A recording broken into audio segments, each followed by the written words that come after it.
nós vamos dar continuidade a este ensino, o reino de Deus e o inferno.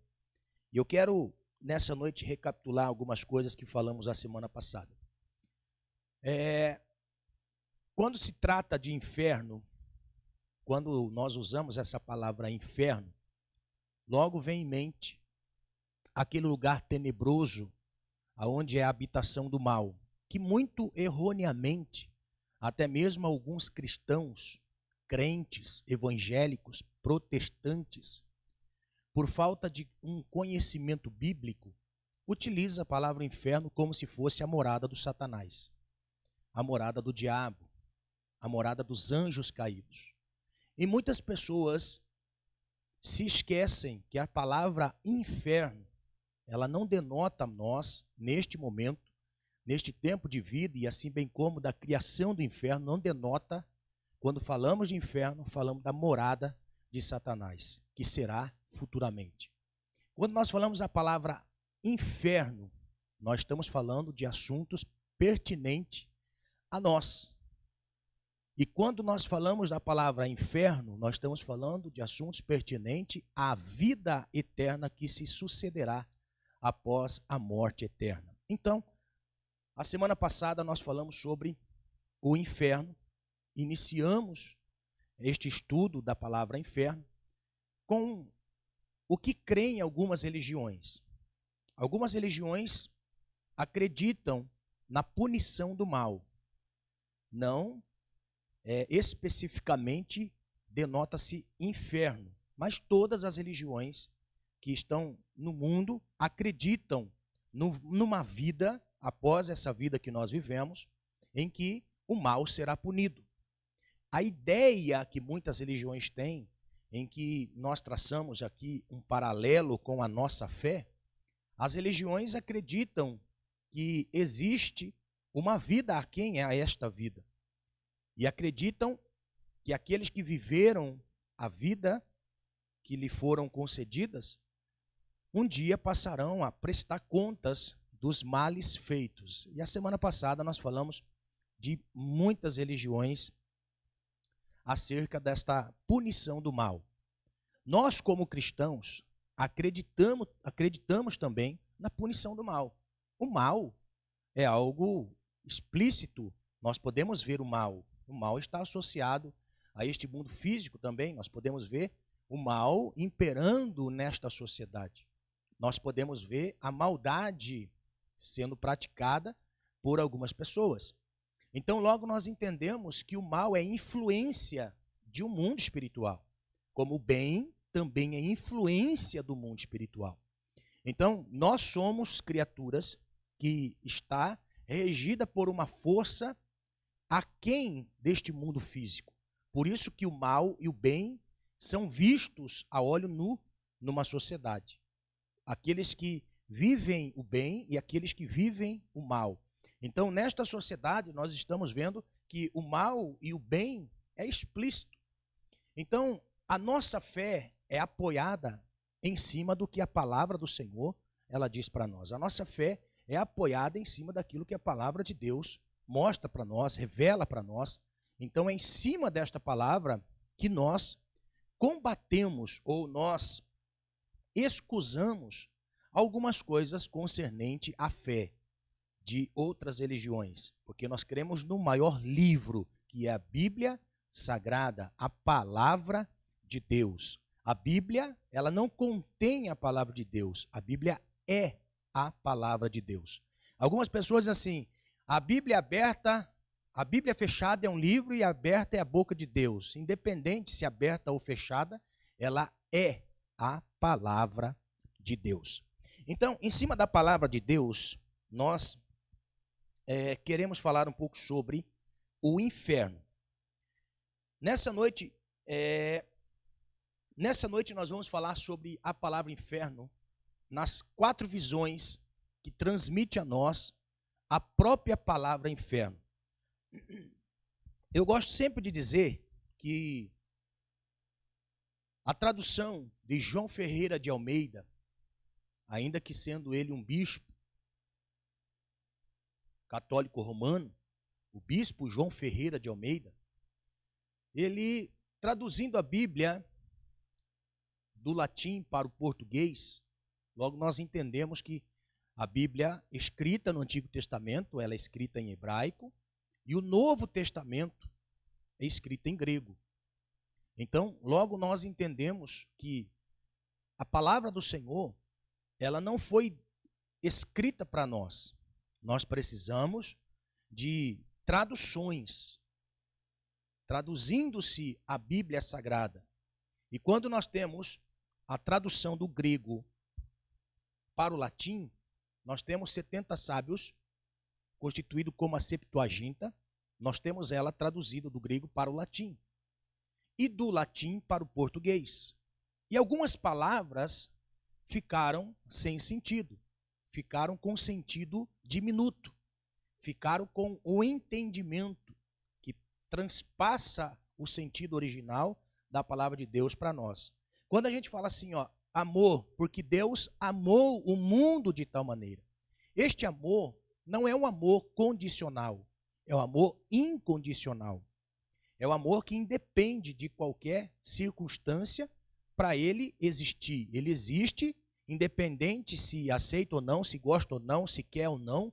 O amor de Deus é independente do que nós fazemos para Deus, porque Deus amou o mundo de tal maneira. Então essa palavra amor, ela vem de uma palavra chamada ágape, em grego.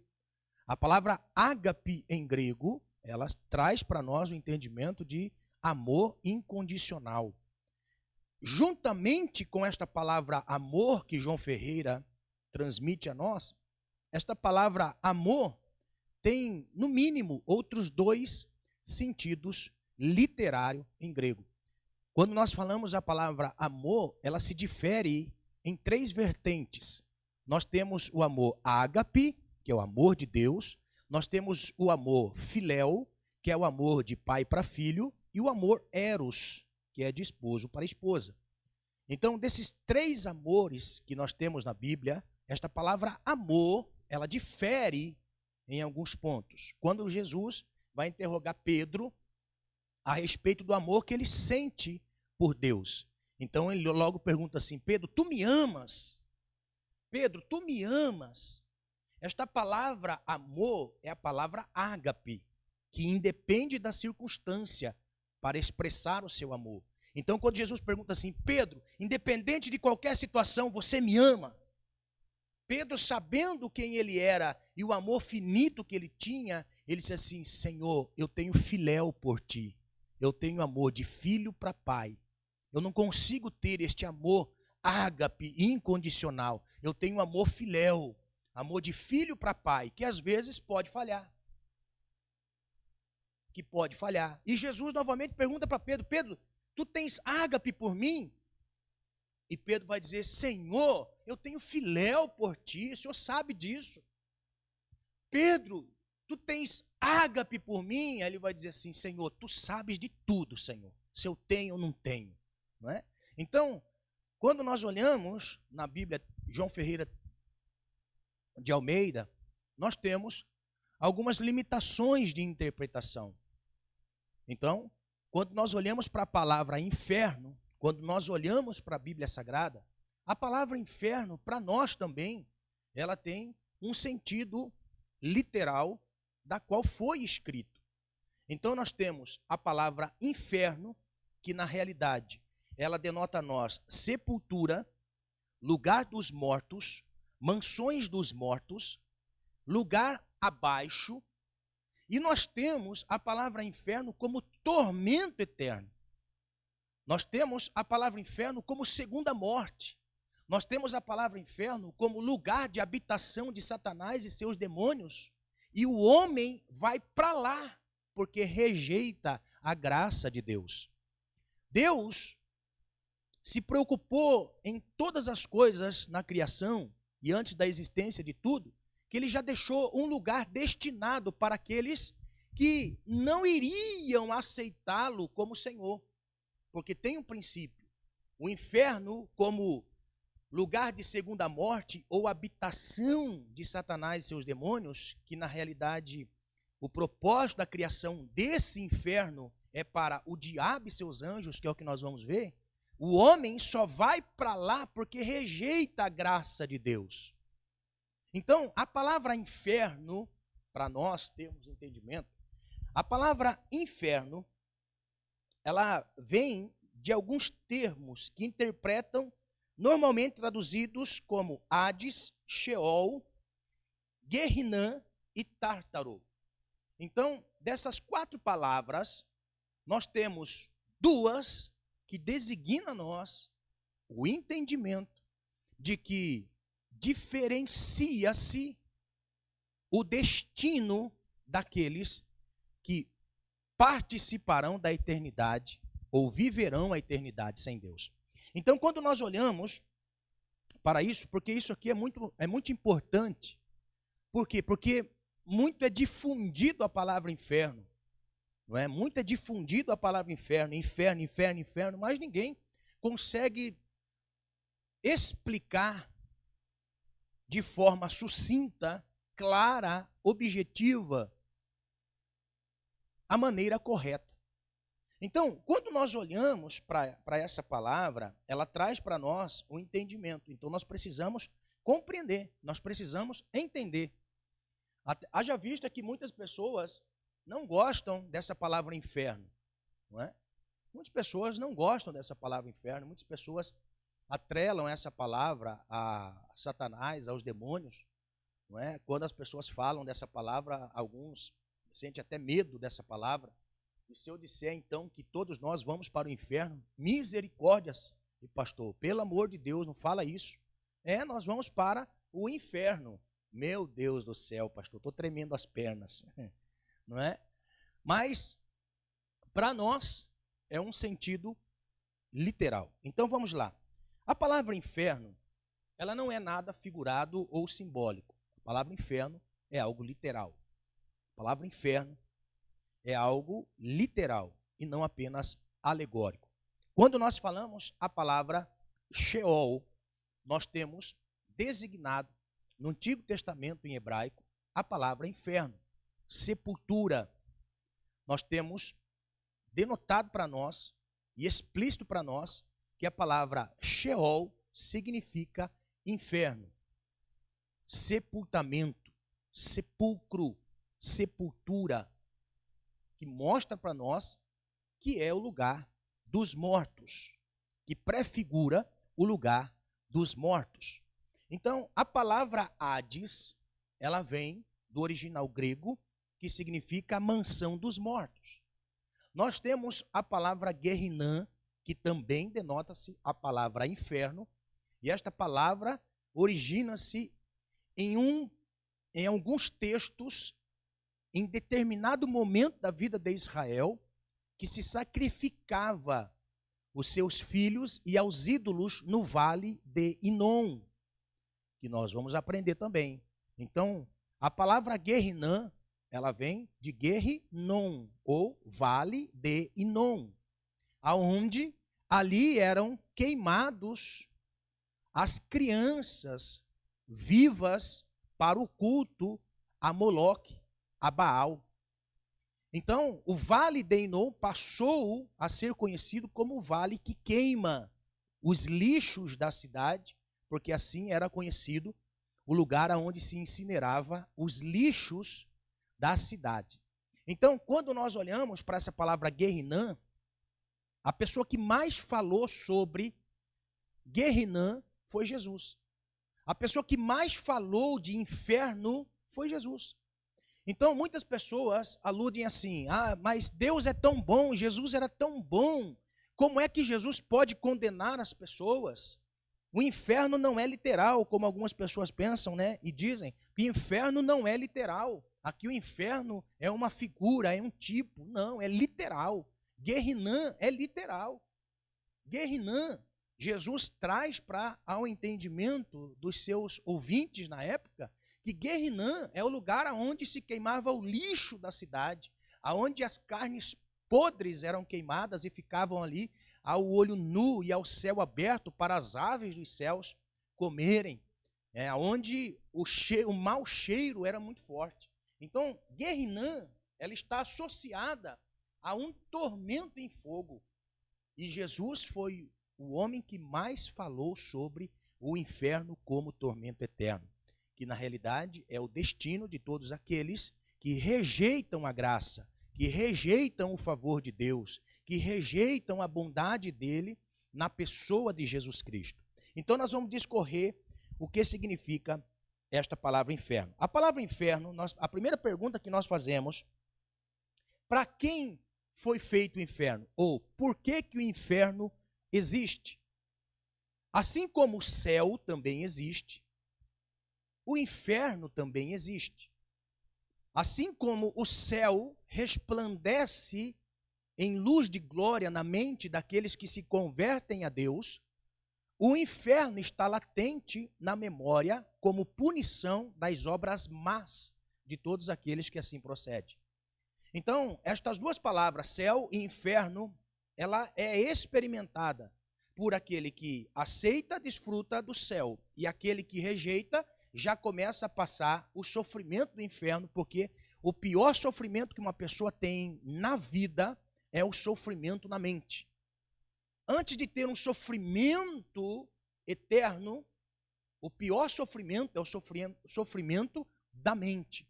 É aquele da qual a sua consciência lhe mostra que o final de todas as coisas é a punição para o mal e a recompensa para o bem. Então, a pior sentença que uma pessoa pode ter na vida é, na sua consciência, estar latente, estar nu, claro, de que as suas obras más serão recompensadas. Então, para quem é que foi criado o inferno? Ou para que é que existe o inferno? O inferno foi criado para Satanás e seus anjos. O inferno, como Guerrinã, tormento eterno, que também simboliza a separação completa de Deus, porque a palavra inferno, ela denota para nós, no sentido bíblico, que é a separação completa de Deus. Por quê? Porque todos aqueles que querem viver aquém de Deus, separado de Deus, distante de Deus, em vida, também desfrutará disso na sua eternidade. Vou repetir, todos aqueles que querem viver separados de Deus, um dia viverão eternamente separados do Senhor, separados de Deus. Então, para quem é que foi criado o inferno? O inferno foi criado para o diabo e seus anjos. Quando nós lemos a Bíblia Sagrada, nós temos bem claro em Mateus capítulo 25, no verso 41, nós temos a palavra que foi o nosso Senhor Jesus que ensinou. Ele disse: então dirá também aos que estiverem à sua esquerda: apartai-vos de mim, malditos, para o fogo eterno, preparado para o diabo e seus anjos. E irão estes para o tormento eterno, mas os justos para a vida eterna. Então, o inferno, como tormento eterno ou separação completa de Deus, não foi criado para o homem. Porque o estágio principal, ou o início de todas as coisas, não era que o homem fosse para este lugar. Este lugar havia sido criado para o diabo e seus anjos. Porque todo aquele que quer viver aquém de Deus, Deus reservará um lugar para assim viver eternamente longe dele. É uma opção. Todos aqueles que saem de Deus e recebem o Espírito, porque todos nós temos uma consciência, e o Espírito que traz esta consciência mostra para mim que Deus existe, porque todos somos atraídos a Deus. Uma pessoa pode ser o mais ateu que for. A pessoa pode dizer assim: eu estou no último grau do ateísmo, não creio na existência de Deus, por vários fatores, mas nós temos uma consciência, e esta consciência está codificada com o bem e o mal. Quando praticamos o bem, quando praticamos o mal, é o estilo de consciência que nós temos. Não existe nenhuma criatura humana que não tenha o conhecimento deste bem e deste mal. Porque o bem vivia-se em Deus, mas o mal a pessoa começa a viver quando se isola de Deus, se aparta de Deus. E o homem sem Deus não consegue lidar com o mal, nós podemos ver. Então, esta criatura está escusa de Deus, assim bem como o sentido original da queda de Satanás proporciona o destino final também daqueles que rejeitam a Deus em vida. Então, olha só, o inferno não foi criado e não foi feito para o homem, o inferno foi feito para Satanás e seus anjos. Quando nós temos a explicação na Bíblia, porque a Bíblia explica a Bíblia, nós temos o sentido original da queda de Satanás. Se encontra em Isaías capítulo 14, no verso 13 em diante. Aqui está o sentido original da queda, ou o momento em que Deus, vendo que Lúcifer queria viver a par de Deus, separado de Deus, Deus permite que ele vá viver separado. Por isso que Deus cria o inferno destinado a este ser que queria ter o seu próprio reino, viver o seu próprio reino. Então Deus prepara a ele um lugar para habitação. Porém, ainda não está inaugurado, como algumas pessoas pensam, não está inaugurado o inferno. Foi criado para ele. Então, devido à sua queda, em Isaías capítulo 14, verso 13, aqui está um dos motivos da queda de Satanás, que diz assim: e tu dizias no teu coração, eu subirei ao céu, e acima das estrelas de Deus exaltarei o meu trono, e no monte da congregação me assentarei da banda dos lados do norte. Subirei acima das mais altas nuvens e serei semelhante ao Altíssimo, e contudo levado serás ao inferno, ao mais profundo abismo. Nós vemos que no verso 13 e no verso 14, nós vemos a arrogância, a prepotência, a autoindependência de um ser que foi criado para um propósito. Ele era querubim ungido. Ele foi criado para um propósito. Deixa eu abrir uma aspas aqui. Todos que foram criados para um propósito. Se você pegar no reino animal, vegetal e mineral, nós temos toda a criação de Deus para um propósito. Tudo que Deus cria tem um propósito. Tudo que nós vivemos e tudo que nós somos é para cumprir um propósito. Nós podemos observar na nossa vida física, tudo que nós somos matéria que vive daquilo que Deus criou. Quando nós olhamos para a nossa roupa vem da terra, a nossa casa vem da terra, o nosso carro vem da terra, o nosso alimento vem da terra. Tudo que Deus criou, criou para um propósito. E assim também Lúcifer foi criado para um propósito. Deus cria Lúcifer para um propósito designado. Mas Lúcifer não quis aceitar este propósito, porque na sua autoindependência, e todo autoindependente é perigoso. Todos aqueles que querem se rebelar contra uma liderança constituída têm a síndrome de Lúcifer.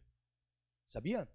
Todo aquele que se rebela contra uma liderança tem a síndrome de Lúcifer. Por quê? Porque ele disse assim: eu vou colocar o meu trono e se assentar acima do trono de Deus e vou ser semelhante a Deus. Espera aí.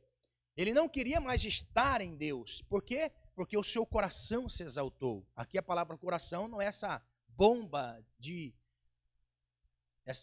sangue que nós temos aqui, não é? Esta bomba de sangue chamado coração que bombeia sangue para todo o corpo. Não é isso que Lúcifer tinha, mas Lúcifer tinha no seu impulsionar espiritual, naquilo que o impulsionava espiritualmente, na sua consciência, no seu entendimento, ele se auto-independe de Deus. E nessa auto-independência de Deus é que Deus cria agora um reino, ou permite um reino. Porque aqui está dizendo: eu vou colocar o meu trono, exaltarei o meu trono acima do trono de Deus. E exaltarei este trono, e subirei as mais altas estrelas de Deus. Ou seja, eu vou estar acima de tudo o que Deus representa. Eu vou estar acima de tudo o que Deus representa. Então, esta palavra diz para nós que ele exaltou-se de tal maneira a ter arrogância e soberba em seu coração, E disso ele disse que o trono estaria exaltado e que ele estaria à frente de uma congregação. Está dizendo assim, e no monte da congregação me assentarei da banda dos lados do norte. Aí veio Deus no verso 15. No verso 15 o Senhor está dizendo, contudo, Lúcifer, tu serás levado ao inferno, ao mais profundo do abismo. Então, aqui nós temos o entendimento de que o inferno foi criado para Satanás e seus anjos. O inferno foi criado para Satanás e seus anjos. Nós temos em Ezequiel, no capítulo 28, Ezequiel, capítulo 28, no verso 12 ao 17, nós temos: assim diz o Senhor Jeová, tu és o aferidor de medida, cheio de sabedoria e perfeito em formosura. Aqui, Deus está trazendo luz. Quem era Lúcifer? Não era qualquer um. Ele era aferidor de medida. Lúcifer era alguém que tinha uma autoridade de Deus e toda a sabedoria. E ele era perfeito em formosura. Ele era uma das mais belas criaturas de Deus. Ele era a mais bela criatura angelical, ou da classe de anjos, ele era a mais bela criatura. Olha, se nós podemos observar, ele era lindo demais. Era o ser mais lindo que existia. Por isso que ele conseguiu enganar a Eva. Olha só, mas vamos lá.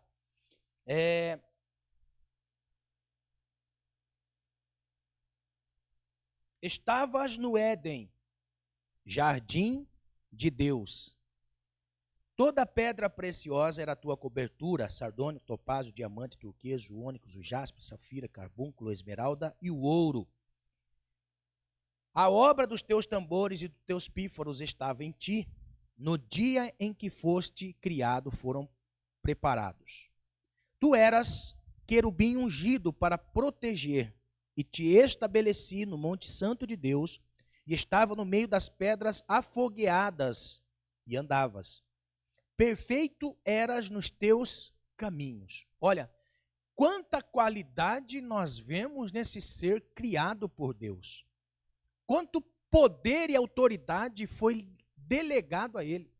Ele estava pisando nas pedras afogueadas, as pedras que resplandecem em luz, que estão abaixo do trono de Deus. Ele tinha acesso à sala do trono de Deus. Ele era um dos seres mais perfeitos que Deus havia criado. Ele estava andando no ambiente aonde o próprio Deus lhe colocou, e com um propósito. Então, quando nós olhamos para a criatura, era o mais perfeito, era o mais poderoso, era o mais influenciador. Porque esta era a sua função, influenciar o restante dos anjos criados por Deus. Meu Deus do céu. Depois, aqui nós vemos as qualidades. Agora, olha só, no verso 15, na parte B. Desde o dia em que foste criado, até que se achou iniquidade em ti. Até o dia em que se achou iniquidade nele, ou seja, um pecado vivido constantemente. Até que se achou uma vida em pecado, ou um ser em pecado. Um ser em pecado. Então, aqui nós podemos ver que o pecado traz divisão entre nós e Deus. O pecado traz separação entre nós e Deus. Lúcifer era o ser perfeito e poderoso abaixo do poder de Deus. Quando ele peca, quando ele peca, achou-se iniquidade, separação. Naquele momento cortou-se a relação entre Lúcifer e Deus. Achou-se a separação entre Lúcifer e Deus. É neste momento em que, quando nós olhamos para a palavra inferno como local de tormento e condenação, aquele que vive fora de Deus, nós podemos entender que ali, naquele momento, Satanás estava cumprindo um propósito de criação do inferno. Ali ele estava indo em direção ao cumprimento do propósito do inferno. Está funcionando, Mateus?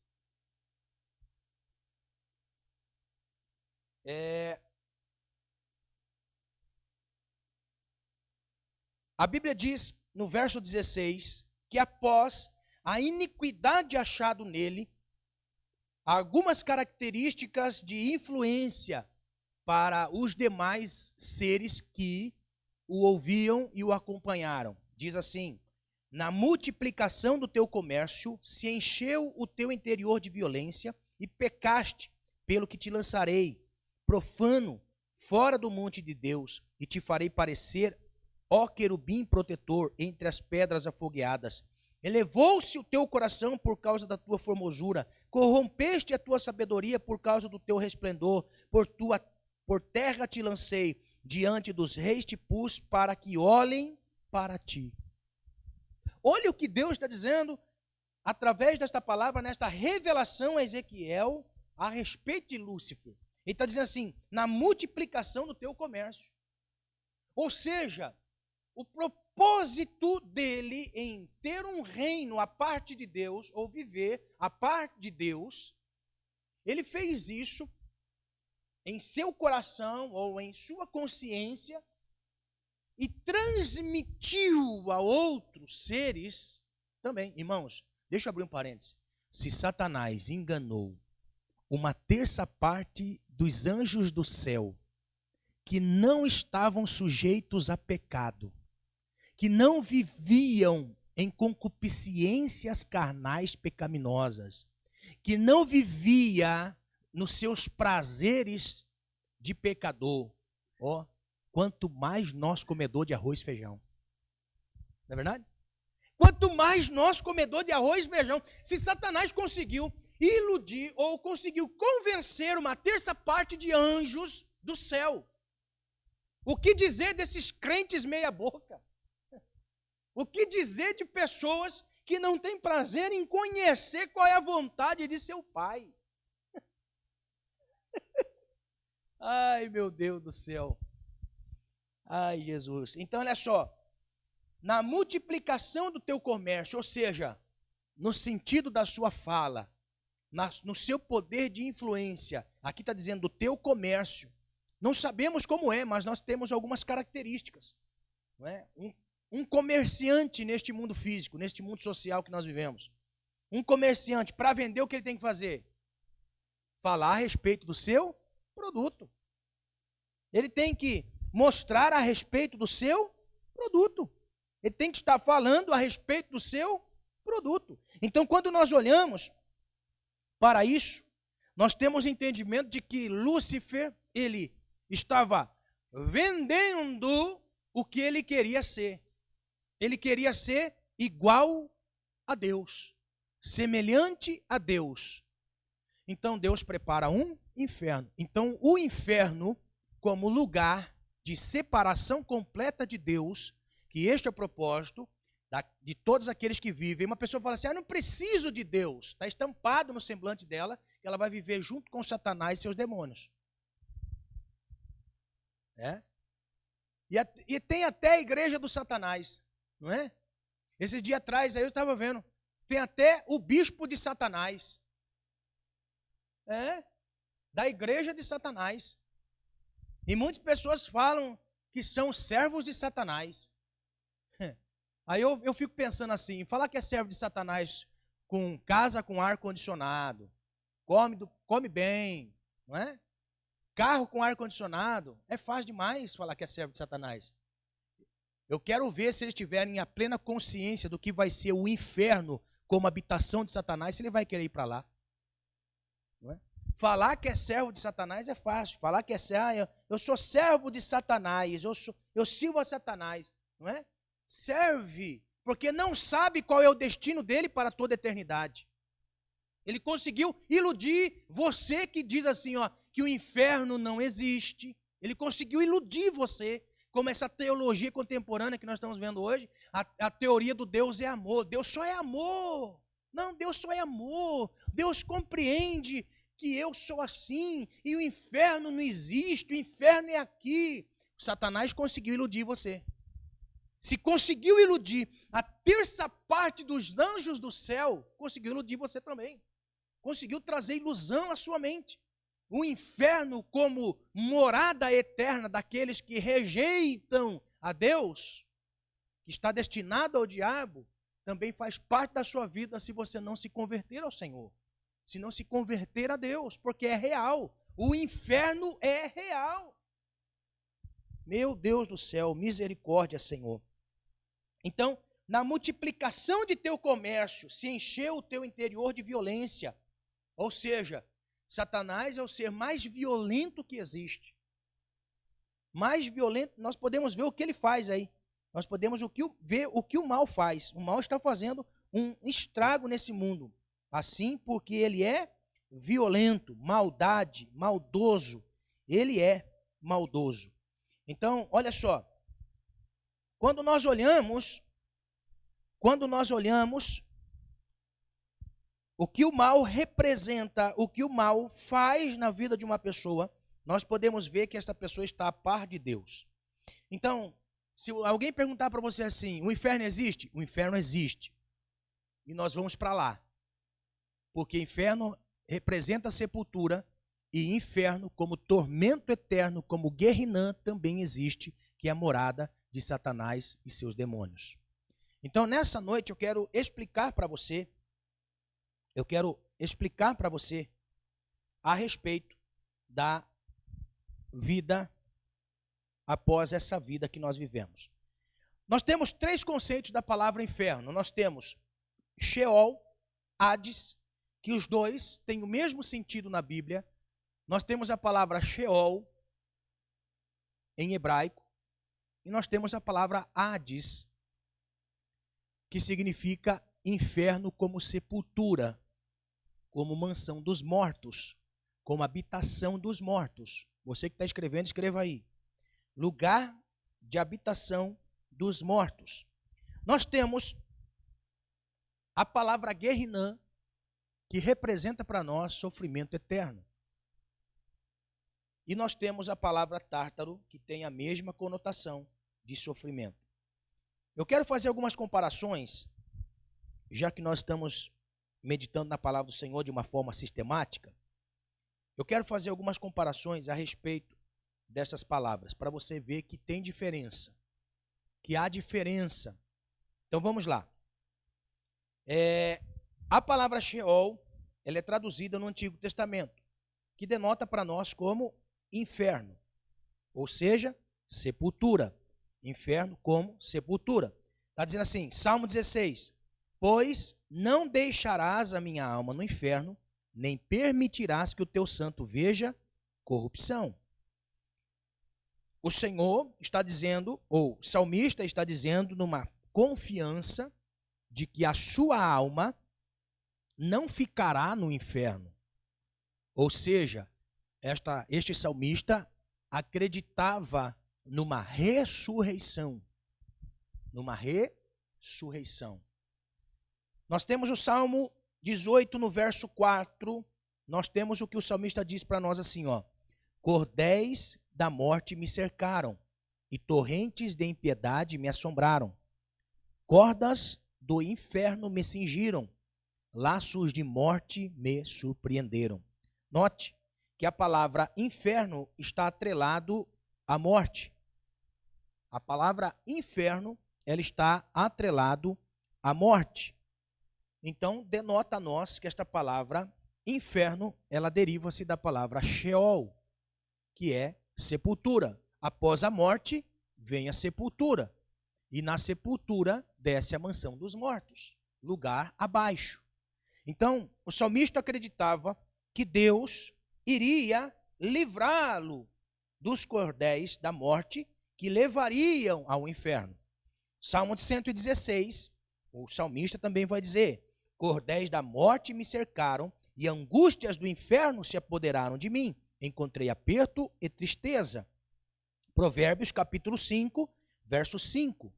Os seus pés descem à morte e os seus passos firmam-se no inferno. Note que tudo está atrelado, tudo está envolvido quando o escritor tinha por interesse em escrever, ele atrelava morte e inferno. Porque não tem como adentrar o inferno sem antes passar pela morte. Não tem como entrar no inferno sem antes passar pela morte. Então, o salmista atrela que a morte antecipa-se ao inferno. Provérbios capítulo 9 diz assim, Provérbios capítulo 9, verso 18. Mas não sabem que ali estão os mortos, que os seus convidados estão a profundezas do inferno. Oséias capítulo 13, no verso 14. Oséias capítulo 13, verso 14. Diz assim: e eu os remirei da violência do inferno, e os resgatarei da morte. Onde estão, ó morte, as tuas pragas? Onde está, ó inferno, a tua perdição? O arrependimento será escondido de meus olhos. Olha o que o profeta Oséias está dizendo. O profeta Oséias está dizendo que realmente o inferno existe, mas que lá não ficaria, porque era a promessa de Deus. Era Deus dizendo que iria remir as pessoas que assim tivessem no inferno. Então esta palavra de Oséias, até o apóstolo Paulo em 1 Coríntios no capítulo 15 vai dizer, e lá ele vai citar o texto: onde estão, ó morte, o teu aguilhão? Onde está o inferno, a tua perdição? Aleluia, glória a Deus, aleluia, viva a esperança que nós temos, aleluia. Amós, capítulo 9, verso 2. Ainda que cavem até o inferno, a minha mão os tirará dali, e se subirem ao céu, dali os farei descer. Então nós temos a palavra Sheol explícita para nós, de que Sheol significa inferno. Sheol significa sepultura. Por 27 vezes nós temos a palavra Sheol como sepultura. Eclesiastes capítulo 9, verso 10. Eclesiastes capítulo 9, verso 10. Tudo quanto vier à mão para fazer, falo, conforme as tuas forças. Porque na sepultura, ou no Sheol, para onde tu vais, não há obras, nem indústria, nem ciência, nem sabedoria alguma. Então nós temos o entendimento de que a palavra Sheol significa inferno. E a palavra inferno significa a mansão dos mortos. Então nós temos textos claros aqui, evidentes, de que todos aqueles que morreram antes de Jesus foram para o Sheol, lugar dos mortos, lugar de sepultura, lugar de almas que partiram dessa vida. Então a palavra inferno como sepultura. Vocês estão conseguindo observar que a palavra inferno para nós, esta palavra inferno, ela revela para nós uma vida após a morte. Uma vida após a morte. E esta palavra inferno, que é colocada por João Ferreira de Almeida nas suas traduções, fica muito vazia se for aplicado somente ao lugar dos mortos. Então vamos lá. Nós temos também no Antigo Testamento a palavra sepulcro, que aparece 5 vezes. Abacuque mesmo ele vai dizer uma.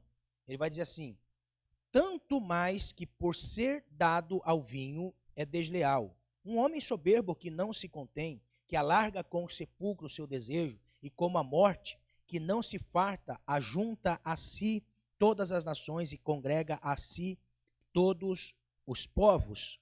Note que Abacuque está dizendo que o sepulcro é o desejo como a morte daqueles que vivem sem Deus. Aqui está a palavra Sheol. A palavra mundo invisível, também Salmo 89, 48. Salmo 89, 48, que diz: que homem há que viva e não veja a morte? Ou que livre a sua alma do poder do mundo invisível? Ou seja, tudo que nós olhamos no Antigo Testamento e denota para nós, Sheol está dizendo lugar dos mortos. Em outras palavras, inferno, mansão dos mortos. Aqui não tem nada a ver com Satanás e seus anjos. Aqui não tem nada a ver com o ímpio pecador. Aqui não tem nada. Aqui está dizendo de uma forma geral, todos aqueles que nascem, vivem e morrem irão para o Sheol, lugar dos mortos. Eu vou dizer que o lugar dos mortos tem dois ambientes, duas mansões. O lugar invisível dos mortos ou o lugar dos mortos tem dois ambientes. Eu vou provar na Bíblia. Tem dois ambientes, eu vou provar. Vai abrir a sua mente assim, ó, quando você ouvir. Vai abrir a sua mente que vale a pena servir ao Senhor. Vale a pena servir ao Senhor. Então vamos lá. A palavra grega que se origina também do mesmo sentido sepultura no Novo Testamento é Hades. A palavra Hades no Novo Testamento, ela também traz como prerrogativa o nome inferno. Então, o inferno,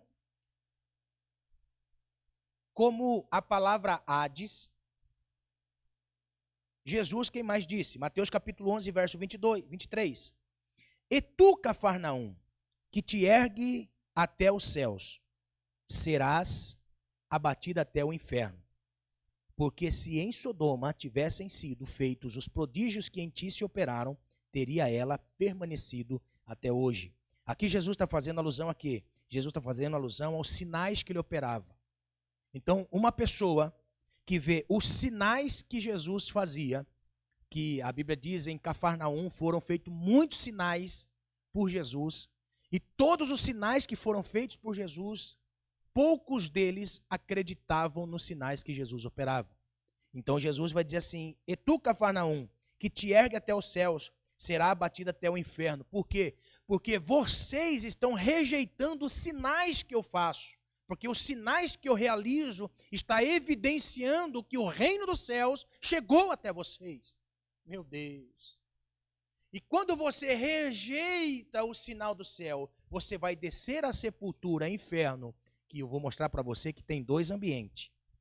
Marcos capítulo 16, verso 18.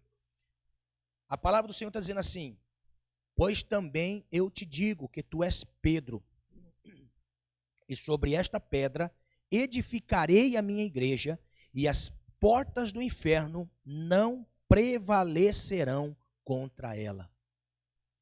Quantas vezes as pessoas, pregadores, quantas vezes, no impulso da mensagem, no impulso da euforia, não é?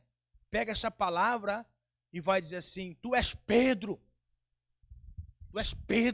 Pedrão, mas sobre esta pedra, tu és Petros, sobre esta pedra edificarei a minha igreja, e as portas do inferno não prevalecerão contra ela. E logo a pessoa fica toda eufórica pensando que Deus está dando autoridade para Pedro acima de Satanás.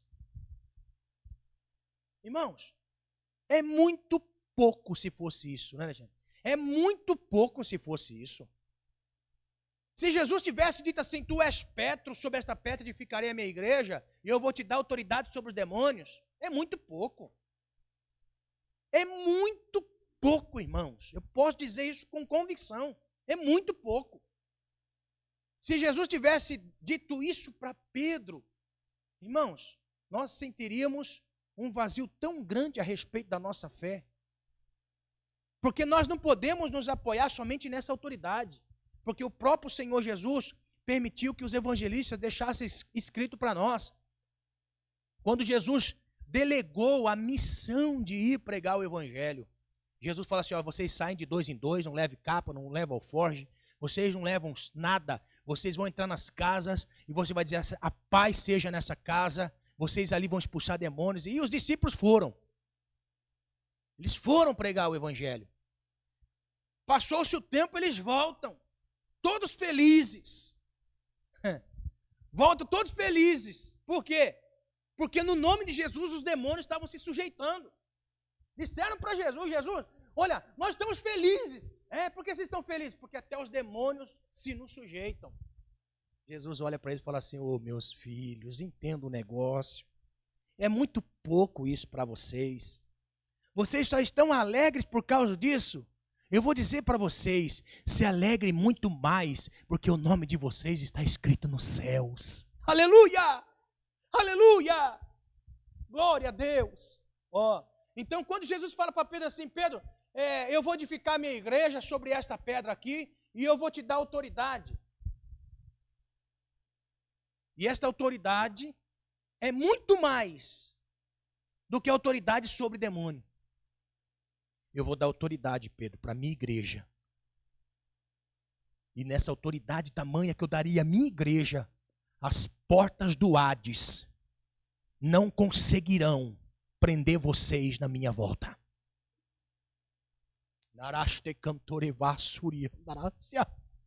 Aleluia! Aleluia! Olha o que Jesus está dizendo. Ele está dizendo assim, Pedro, eu vou dar autoridade para a minha igreja, não é apenas para expulsar demônio.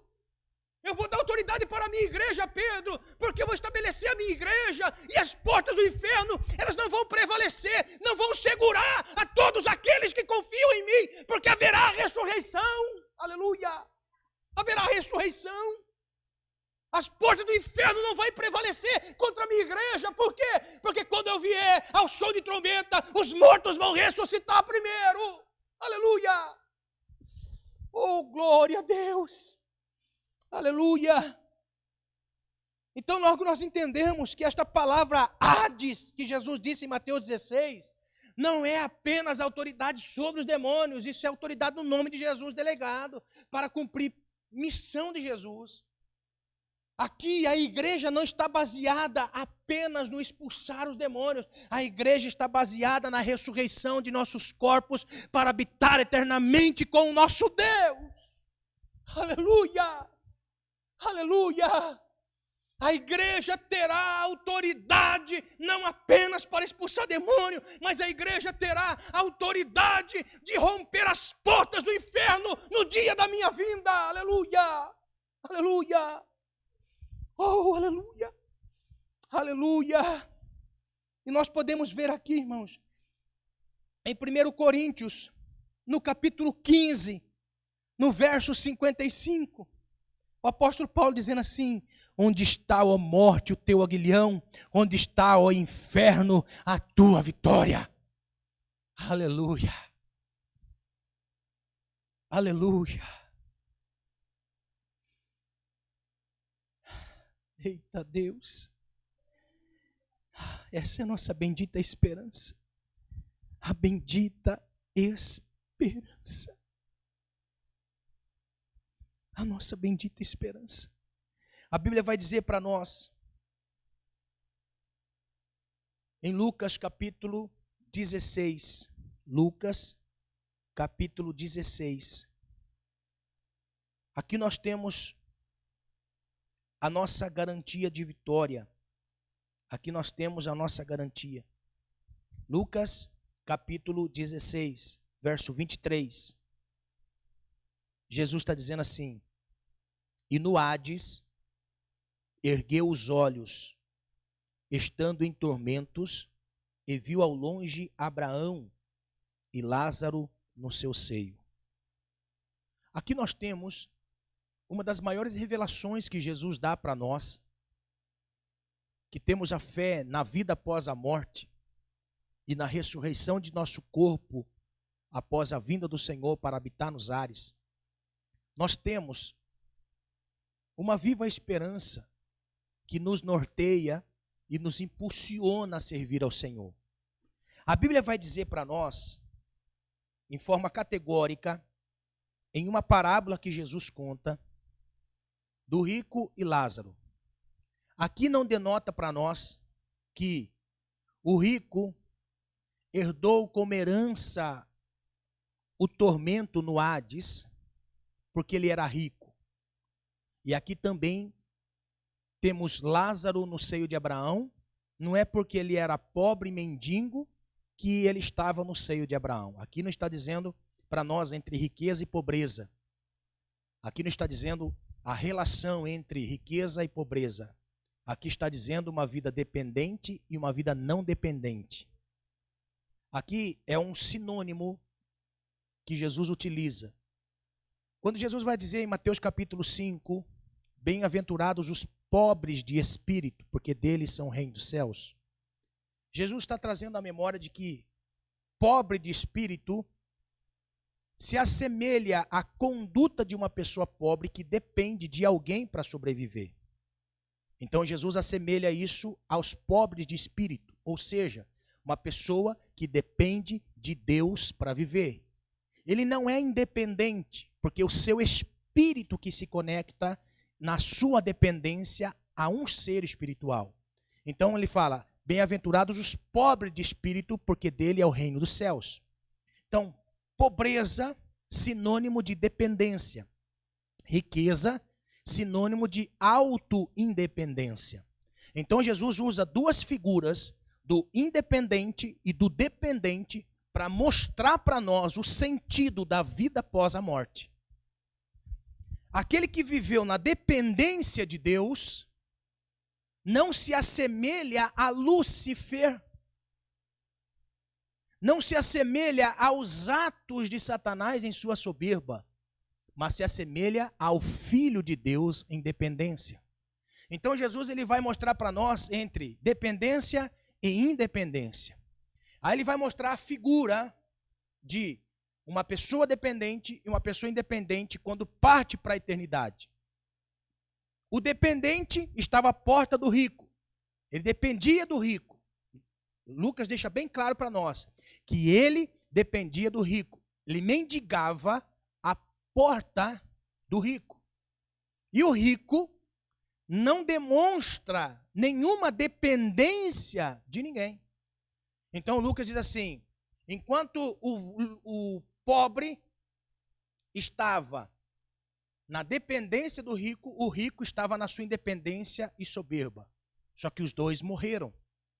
E os dois morrendo, eles vão para o Hades, porque o próprio texto utiliza a palavra Hades, para deixar bem claro para nós. Lugar dos mortos, mansão dos mortos, lugar de habitação dos mortos. Então, os dois vão para o Hades. Só que no Hades existe uma separação. A separação daqueles que morrem na promessa da vinda do Messias e em crer no Senhor Jesus, na sua vida, na sua palavra, na sua pregação, que não receberá a morte eterna.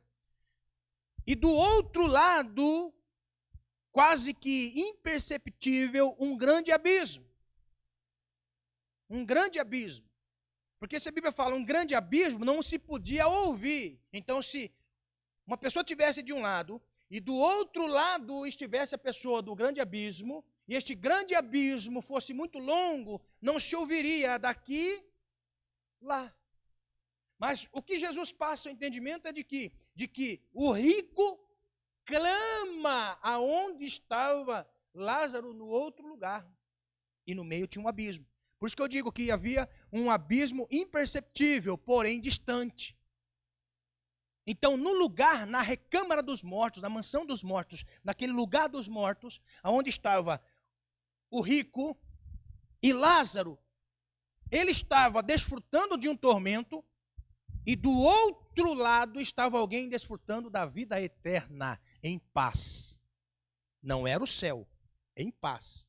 Então, nessa recâmara que estava dos mortos, na separação dos dois que estavam no Hades, tormento e paz. A Bíblia prefigura seio de Abraão, ou seja, a promessa feita a Abraão. Aleluia. Ó, a Bíblia vai mostrar para nós assim, ó, quando Deus disse que pelo ato de crer de Abraão, muitos filhos viriam, como as estrelas do céu e a areia do mar.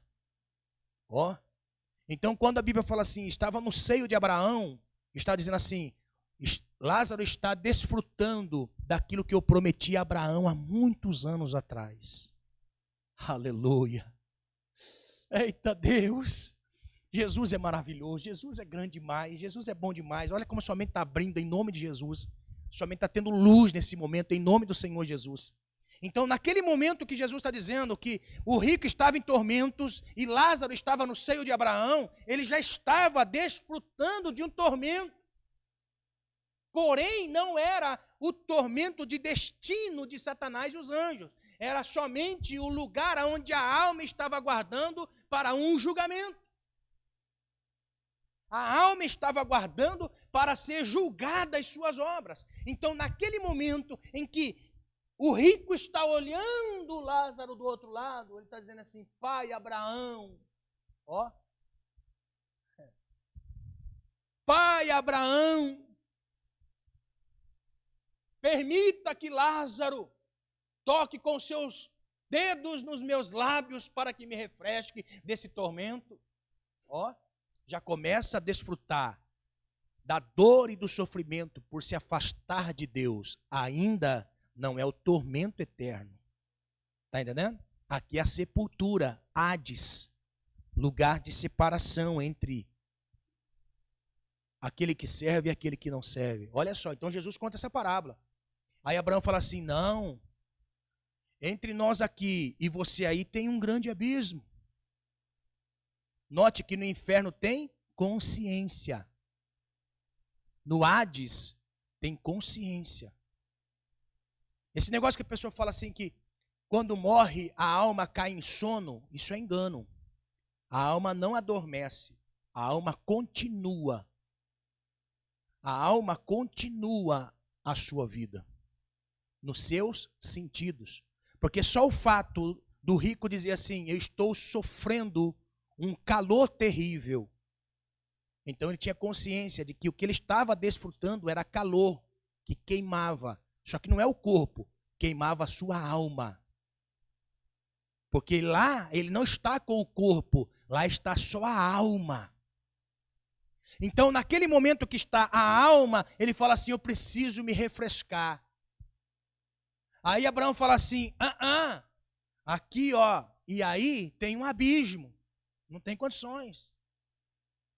Aí ele vai dizer o quê? Então permita que eu volte. Olha como cai por terra, né?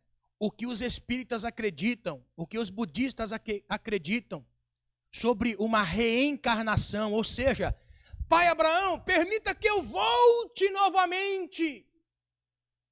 E anuncie aos meus familiares para não vir para esse mesmo lugar. O lugar do tormento, de sofrimento, no Hades, é lugar de reflexão. Você sabia que lá no inferno tem pessoas que vão querer fazer a obra missionária? Mas Ivanilda, lá no inferno vai ter pessoas que vão querer fazer o ID. Sabia? É. Permita então que eu volte lá e fale para os meus familiares. Eu quero pregar para eles não virem para o mesmo lugar que eu estou. Aí Abraão fala assim, lá tem a lei e os profetas. A eles ouvi. Aleluia. Aleluia. Olha como Satanás, que enganou você até hoje, está caindo por terra. Olha como o mal que enganou você até hoje, que o inferno não existe, está caindo por terra. Olha como está caindo por terra nessa noite o entendimento que o mal colocou na sua mente, que este negócio de inferno não existe, de vida após a morte não existe, morreu, acabou. Não, não morreu e acabou não. Morreu, continua para todo sempre e não tem volta mais. Não tem volta mais. Não tem. Não tem. Então note, olha só. O pobre e o rico. Aqui são dois estilos de vida. O que depende de Deus e o que não depende de Deus. Numa figura da autoindependência, riqueza, e da dependência, pobreza. Quando parte para a eternidade, um vai para o Hades, aonde está destinado a alma de todos os ímpios, que ali já se começa a desfrutar de um tormento. E do outro lado, nas recâmaras, estavam o Hades daqueles que esperavam a vinda do Messias e também depois aguardam a vinda do Senhor na ressurreição dos mortos, que é o arrebatamento da igreja. Então, nesse lugar de divisão, nós acreditamos em algumas coisas interessantes e importantes que a Bíblia mostra para nós. Quando Jesus morre, Jesus fica 3 dias morto. Alguém pergunta assim, pastor, o que Jesus ficou fazendo depois de morto? O que aconteceu com Jesus nesses 3 dias que ele esteve morto? Quando nós olhamos na sepultura ou no túmulo, nós temos o corpo de Jesus. Ali estava o corpo de Jesus. Ali estava o invólucro de carne de Jesus. Como humano que foi, ali está o corpo. Todo ensanguentado, todo cheio de sangue, marcas, hematomas, feridas. Ali estava o corpo de Jesus que havia sido crucificado. Só que a alma de Jesus como homem, a alma de Jesus, ela desce às profundezas do inferno. Preste atenção. Desce às profundezas do inferno. 1 Pedro capítulo 4, se eu não me engano, verso 6. Desce às profundezas do inferno. E ali Jesus anuncia a vida que ele trouxe do reino. Ele desce às partes mais baixas da terra e vai na mansão dos mortos anunciar o evangelho. Agora, ele vai lá testificar a fé daqueles que morreram antes da vinda do Messias. Quando Jesus desce, Jesus descendo às partes mais baixas da terra, na mansão dos mortos, estava sentadinho lá, Ananias, Misael e Azarias. Sadraque, Mesaque e Abednego. Estavam os 3 sentadinhos. De repente resplandece a luz. Aí Jesus ele diz assim, Ananias, Misael e Azarias, vem. Aí ele pergunta assim, mas quem és tu? Aí ele vai dizer assim, eu sou aquele anjo que estava dentro da fornalha com vocês aquele dia. Aleluia! Aleluia! Aí os 3 levantam, glorificam a Deus. Aleluia! Da mesma maneira que eles dançaram na fornalha. Aleluia! Esperança viva. Aleluia! Segue-me. Messias, o nosso Deus. Segue. Ele foi chamando um a um, irmão. Foi chamando um a um. Davi. Foi chamando. Abraão. Foi chamando. Todos aqueles que viveram, antes da vinda do Messias e que viveram uma vida regrada na obediência de Deus. Ele pega todos que estão ali naquela viva esperança, que eram muitos e muitos e muitas almas que estavam ali esperando a vinda do Messias. E a Bíblia diz que eles caminham em Jerusalém. Irmão, eu acho que nesses dias foram dias terríveis, viu? Foram dias terríveis. Foram dias terríveis. Porque ele vai pregar e traz para cima. Olha o que o apóstolo Paulo diz. O apóstolo Paulo diz assim, Efésios capítulo 4, verso 8. Efésios capítulo 4, verso 8. Você que está anotando, anote aí. Diz assim: pelo que diz, subindo ao alto, levou cativo o cativeiro. Levou cativo o cativeiro. Por quê? Porque o Hades, no lugar dos mortos, era um cativeiro. Era um cativeiro. Porque olha o que diz em Hebreus capítulo 2, verso 14. Hebreus capítulo 2, verso 14. Está dizendo assim, ó. Hebreus capítulo 2, verso 14. Diz assim: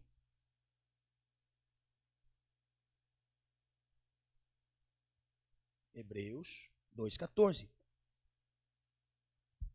E visto como os filhos participam da carne e do sangue, também ele participou das mesmas coisas, para que pela morte aniquilasse o que tinha império da morte, isto é, o diabo, e livrasse todos os que com medo da morte estavam por toda a vida sujeitos à servidão. Meu Deus! Olha só, estavam todos no Hades, que era separado do tormento, e aqui estavam todos ali isolados. Por quê? Porque Satanás tinha na mão a chave da morte e do inferno. Tinha. Satanás tinha a chave da morte do inferno. Vocês não vão sair daqui mais. Ó, vocês são meus. Ó, a alma de todos estavam no Hades, aprisionadas pelo poder que tinha Satanás de aprisionar as almas no Hades. Lugar dos mortos. Lugar dos mortos. E todos estavam com medo para toda a vida. Mas Jesus, naqueles 3 dias em que ele esteve morto, ele desceu lá embaixo. Ele disse assim: todos vocês aí creram em mim, viveram na esperança, vem aqui. Aleluia. Irmão, eu estou falando assim, mas na minha mente não consegue imaginar algo maior. Algo maior. Foi muito maior do que isso que eu estou tentando transmitir. Foi muito maior. Porque estavam lá presos, aprisionados. Aí o apóstolo Paulo vai dizer que naquele momento ele desce às partes mais baixas. Pelo que diz, subindo ao alto, levou cativo o cativeiro e deu dons aos homens. Ora isto, ele subiu, que é senão que também antes tinha descido às partes mais baixas da terra. Ele está dizendo assim, se Jesus subiu, primeiro ele desceu às partes mais baixas da terra. Aqui partes mais baixas, irmãos. O lugar mais baixo do céu, do terceiro céu é o segundo céu. Do segundo céu é o primeiro céu. Do primeiro céu é a terra. Da terra é o inferno. Do inferno é o lugar de tormento, lago de fogo. Está entendendo? Aleluia. Por isso que Jesus recebeu um nome que é sobre todo o nome, que é o nome de Jesus, se curve toda criatura que está no céu, na terra e debaixo da terra. Aleluia! Aleluia! Eita Deus, como é bom entrar no mundo da Bíblia. Como é bom entrar no mundo da palavra. Não tem eu acho, não tem esse negócio eu acho que é. Eu acho que é. A visão de fulano, não, é a Bíblia, é a palavra. Aqui não tem jeito de mudar, aqui não tem jeito de voltar, aqui não tem jeito de mudar, não tem, é palavra. Aleluia. Agora olha só, o apóstolo Paulo vai dizer, nesta visão de que Jesus, ele desce as partes mais baixas, e ele sobe, e subindo, entrega dons aos homens. Aleluia. Entrega dons aos homens. Olha só o que diz 1 Coríntios, capítulo 15, verso 20. Como ele tem o poder da morte e do inferno nas suas mãos. Ele diz assim, mas agora Cristo ressuscitou dos mortos e foi feito as primícias dos que dormem. Porque assim como a morte veio por um homem, também a ressurreição dos mortos veio por um homem. Porque assim como todos morrem em Adão, assim também todos serão vivificados em Cristo. Mas cada um por sua ordem. Cristo as primícias, depois os que são de Cristo na sua vinda. Por que é que Paulo vai mostrar para nós isso? Porque ele tem confiança no que Jesus fez, a redenção de nossa alma. A redenção das nossas almas. Então, quando Cristo morre, representação da separação espiritual e físico. O corpo estava lá, a alma desce às partes mais baixas, e quando sobe, ressuscita em seu corpo para a glória de Deus Pai, porque Deus o ressuscitou dos mortos para a glória de Deus Pai. Na sua morte e na sua ressurreição é a esperança viva que nós temos.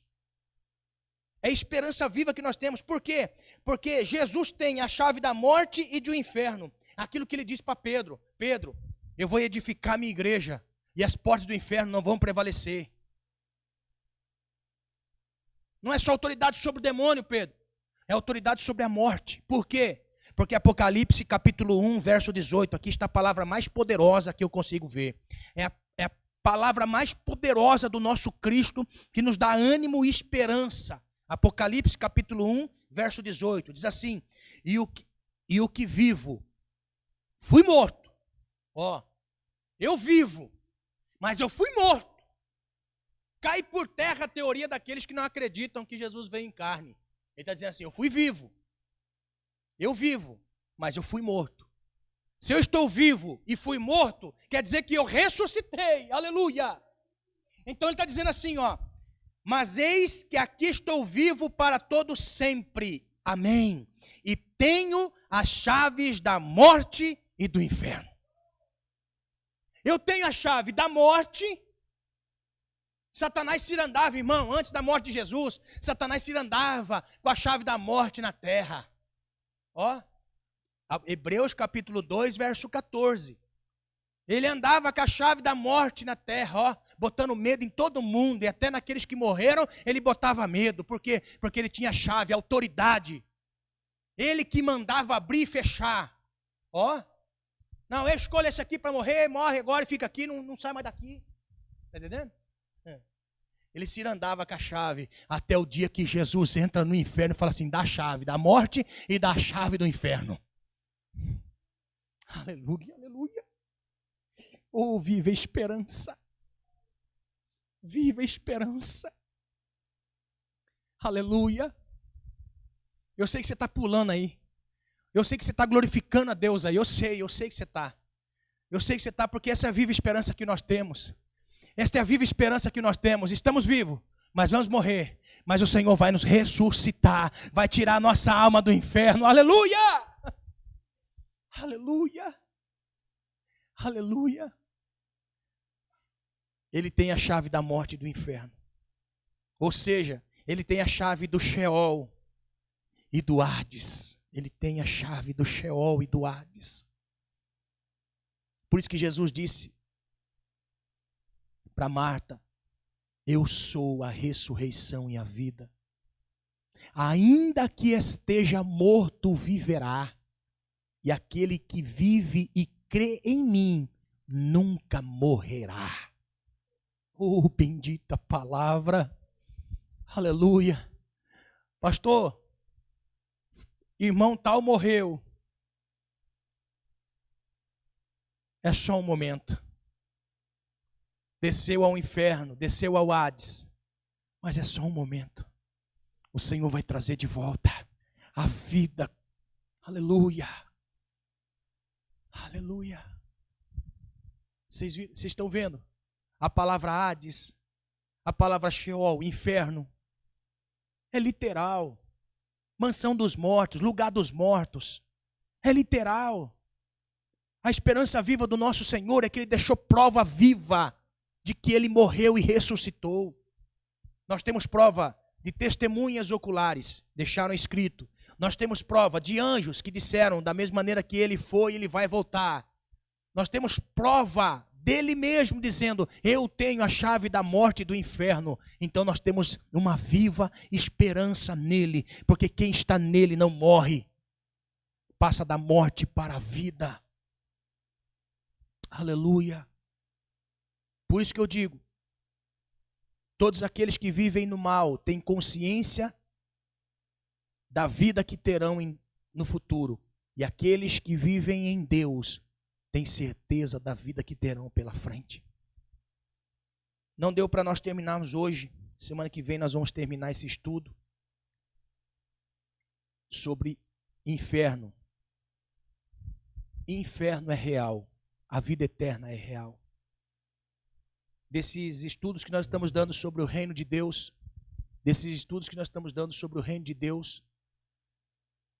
terminamos mais uma parte nessa noite sobre o reino de Deus. Eu creio em nome de Jesus que você está sendo edificado, em nome do Senhor Jesus. Continue firme na fé, não abandone o Senhor, não abandone Deus, não deixe o sentimento de Lúcifer tomar conta de você. Viver na independência de Deus, nunca saia de Deus, nunca permita-se sair de Deus, nunca saia do Senhor, nunca, nunca, nunca. Esteja em Deus, em nome do Senhor Jesus. Eu quero orar junto com você aí na sua casa. Se você que está aí do outro lado participando conosco deste culto e você ainda não entregou ao Senhor Jesus a sua vida, coloque aí: eu quero me entregar ao Senhor, pastor. Escreva aí: pastor, eu quero me entregar ao Senhor Jesus. Se você que está assistindo agora nesta live ao vivo, ou se você está assistindo uma reprodução deste vídeo que foi ao vivo, você quer se entregar ao Senhor, você quer entregar a sua vida a Deus, não quer viver a par de Deus, você quer viver em Deus, porque você quer passar a eternidade com Ele. Se após esse estudo que nós fizemos aqui, e esse estudo tocou a sua vida, coloque aí: pastor, eu quero me entregar ao Senhor Jesus. Coloque, escreva aí na live, escreva e nós vamos orar por você. Nós vamos interceder por você. Nós vamos clamar a Deus pela sua alma. Se você quer entregar a sua vida ao Senhor Jesus, hoje é noite de você se entregar ao Senhor. Ele te chama pelo nome. Ele te chama pelo nome. E Ele tem um propósito na sua vida. Você não entrou para assistir essa live ao vivo. Você não entrou nesse vídeo por acaso. Eu creio que Deus está trabalhando na sua vida e você será salvo, salva em nome de Jesus. Se você quer agora renunciar ao seu pecado e você quer viver para Deus, é noite de salvação. O Senhor quer salvar a sua alma. Se você, meu irmão, minha irmã que está aí assistindo nessa live, e você quer se entregar ao Senhor, eu quero em nome do Senhor Jesus, que você se entregue mesmo ao propósito de Deus. Até hoje você tem vivido no seu propósito, mas entre no propósito de Deus para a sua vida. O Senhor tem algo para a sua vida, o Senhor quer mudar a sua história. Em nome de Jesus. Você que está frio espiritualmente, vamos orar. Você que está desligado, vamos ligar em nome de Jesus. Liga na terra, e eu junto com você ligo na terra para estar ligado no céu. Nós entramos em concordância na terra para concordar no céu. Se você está vendo todo esse caos que o mundo está passando, e você está com medo do que vai acontecer, é noite de você entregar a sua vida ao Senhor. É noite de você se entregar a Deus. É noite de você se entregar ao Senhor. O Senhor ministrou a sua vida. O Senhor ministrou a sua vida. O Senhor tem um propósito na sua vida. Se você quer entregar a sua vida ao Senhor, feche seus olhos. Senhor, esta pessoa se entrega ao Senhor nessa noite. E eu quero, como ministro do Evangelho, Pai, interceder por esta alma diante do Senhor. É por isso que nós somos sacerdócio. Nós temos o ofício sacerdotal, Senhor, de levar o sacrifício ao Senhor. E aqui, ó Deus, nós estamos levando esta alma ao Senhor. Nós estamos levando esta alma ao Senhor, ó Deus. Nós estamos levando esta alma, Pai, para descansar, ó Deus, de todos esses medos que esta pessoa tem. O mal tem iludido tanto a mente desta pessoa, ó Deus, com relação à morte, ao inferno, à vida após a morte. E esta pessoa não consegue viver. Nós, ó Deus, pedimos ao Senhor a mesma certeza e alegria de salvação que o Senhor colocou em nós. Porque um dia nós cremos no sacrifício de Jesus e aceitamos, ó Deus, o propósito do chamado, Senhor. Assim também esta pessoa, coloque convicções no coração dessa pessoa, de vida com o Senhor, Pai. Em nome de Jesus, perdoa o seu pecado, escreve o nome dela no livro da vida. Esta pessoa clama, pede por socorro. Senhor, em nome de Jesus, neste momento de oração, nós pedimos ao Senhor.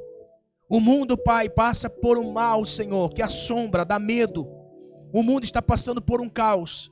Mas nós pedimos ao Senhor, ó Deus, guarda a nossa vida, a nossa casa. Guarda, Senhor, esconde-nos no esconderijo do Altíssimo, Senhor.